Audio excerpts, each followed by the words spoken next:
Welcome back to Colbert on Golf, presented by Midland Exteriors. It's Masters Week. Augusta National, the site of the Masters tournament, begins on Thursday, and one of the fan favorites, no doubt, every single year is past winner Phil Mickelson, who assesses his game and his chances here at Augusta. It's come around a little bit slower than I thought it would.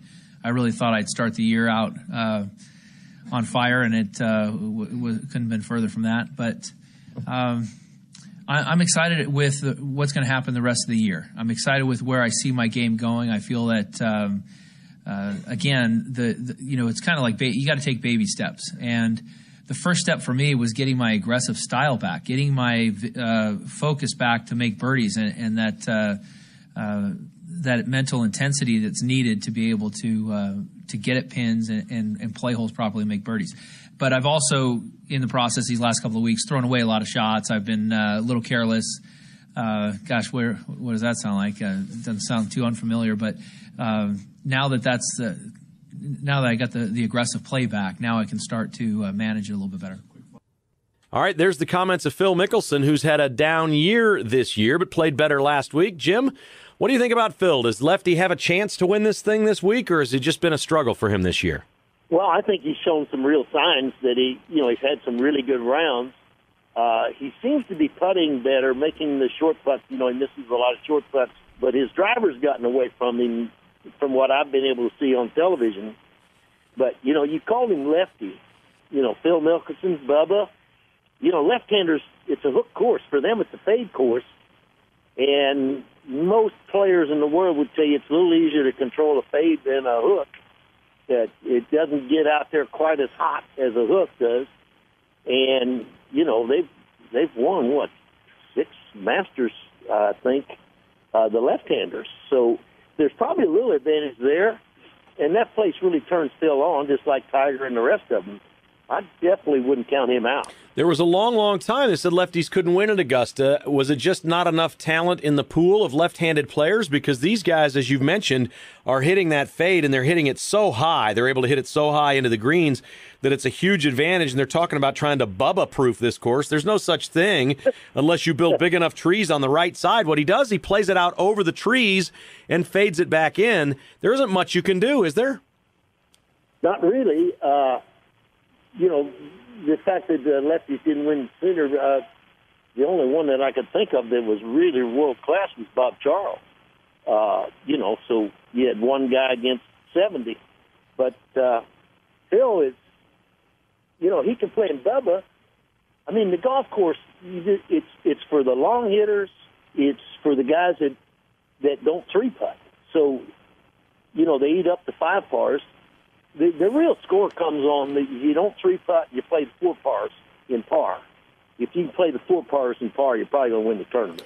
Well, you've just described Bubba Watson, who has just destroyed the par 5s at Augusta the last several years. He is a great 2-putter, as everyone knows, and that describes his game perfectly. Rory McIlroy, on the other hand, who's the favorite to win this week, is he's only 21 under in 22 rounds at Augusta National on the par 5s. Why is he not better? I mean, Bubba has just destroyed the par 5s. Why doesn't Rory McIlroy do better on the par 5s? I don't know. I haven't seen the stats.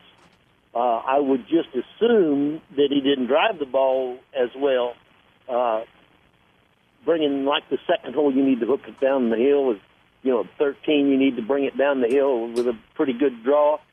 And possibly he didn't drive that well on the key holes. But I would definitely make him the favorite. He's won 2 successive majors. He's going for, what you could call the Tiger Slam. He could win this one and the next one and win 4 in a row, or he could go this year and if he completes the Grand Slam, if he wins this tournament. It's not the Grand Slam; it's the Tiger Slam or something. But anyway, this would be his 3rd major in a row, and I think he's been pretty quiet, don't you? I mean, everybody's talking about somebody else. Well, he was on a tear in Europe. I mean, he was playing great, and then it kind of faded just a little bit. I can't see any reason why his game wouldn't be in shape. And most of these guys, this is what they aim for. They get their game in their best shape for this week, don't they? Absolutely. And, everybody's talking about Tiger and Bill and, Jordan Spieth, they're all just, I think Rory's probably a little more comfortable not having to just deal with it every second, every day with the press all over him. So I would be really surprised if he didn't play well.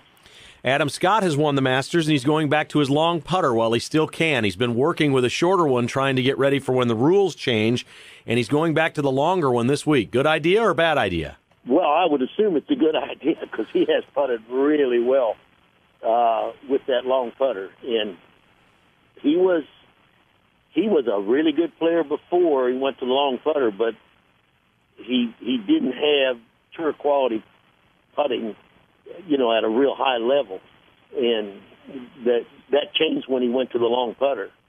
So, Keegan Bradley now is trying to go back to the short putter. He's played really well, and he used the short putter, conventional putter last week, and he can hit the ball 9 miles.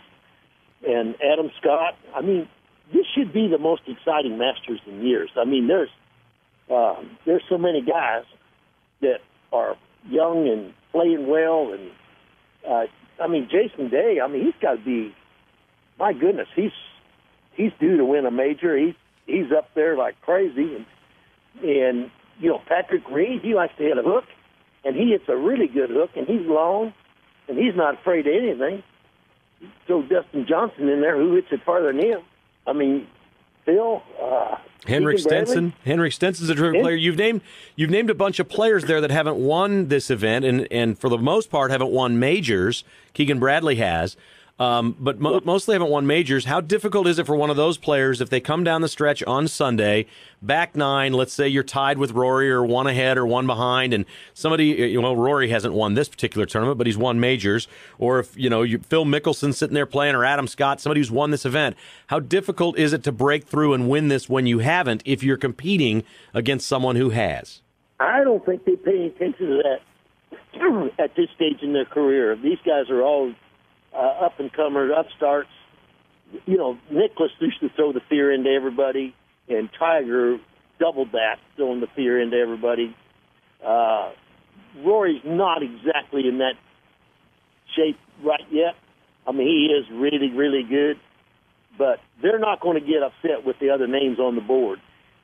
Sure, they're trying to win a major, but it's a golf tournament. These guys are really conditioned to those high-stress situations. I don't think there's a name on the board that would throw fear into any of them. They all expect to be able to do it, and